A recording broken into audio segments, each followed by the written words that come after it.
So you're probably thinking, what the hell? Well, I've been looking at the Rust-Oleum paint for a long time now. Been seeing how people are painting their cars, and they're coming out with really, really good effects. And I figured, why not? Why use regular expensive car paint on my TIG welder and cooler when I can just use Rust-Oleum? And gonna use gloss white, Rust-Oleum, oil-based, of course. There's a million videos out on this stuff. And then everything I've read, the best thing you want to do for mixing your paint is 3 to 1. 3 to 3. 3 to 1. Apparently that gives you your best ratios for painting. And then I'm also using the Harbor Freight $10 spray gun.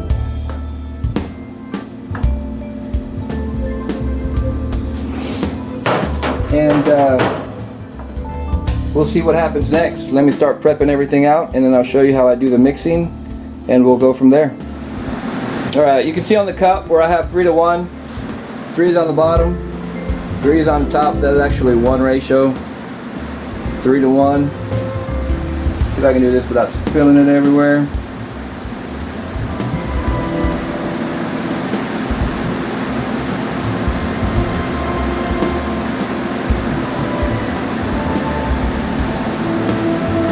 There's 3.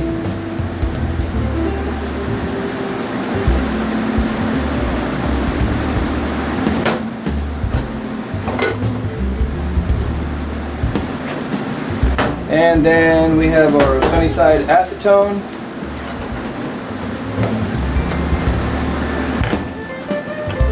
Come on.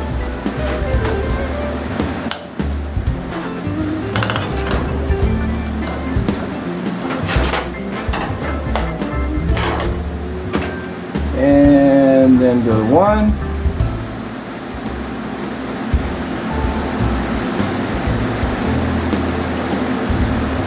Here's our 1 after I spilt it everywhere.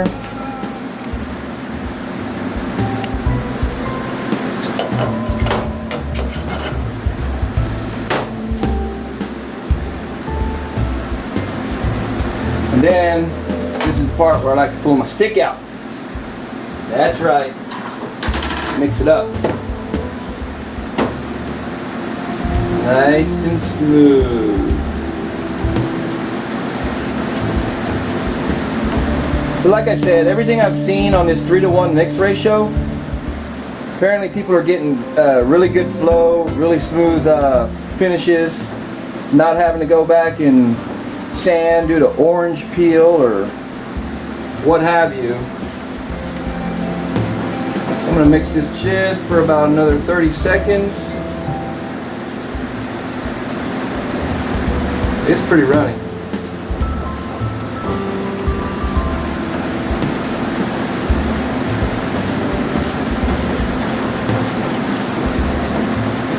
I hope this works. This whole thing is just an experiment.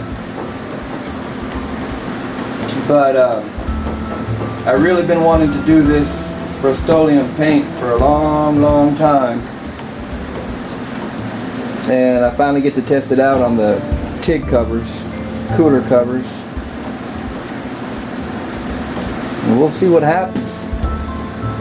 I'll get right back to you.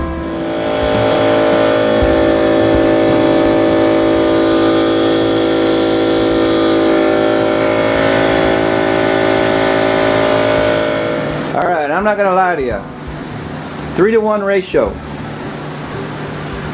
This came out clean. Now this isn't my recipe. I did a lot of research, a whole lot of research. And everybody says 3 to 1, 3 to 1, 3 to 1, 3 to 1. Alright, well I did the 3 to 1. And here's proof right here. These things came out sweet. And this is only 3 coats.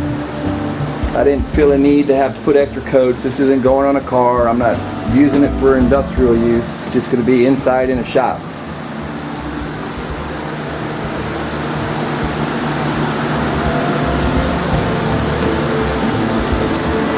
They were right. As long as you spray it right. I don't know if you can see without the light.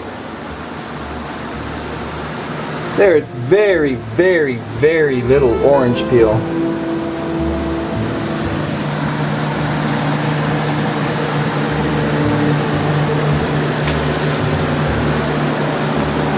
But it's true.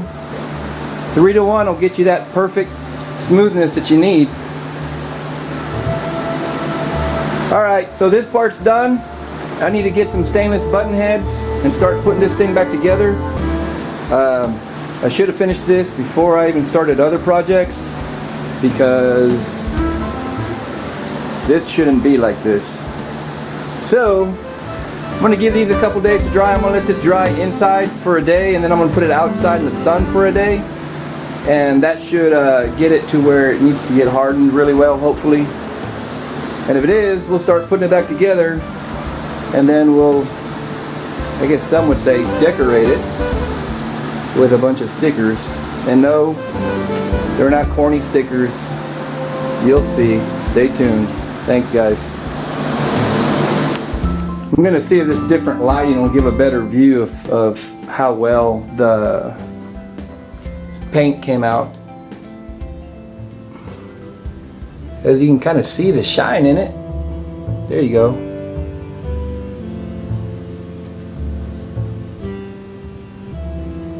Maybe my camera's not doing it, but this is just super smooth.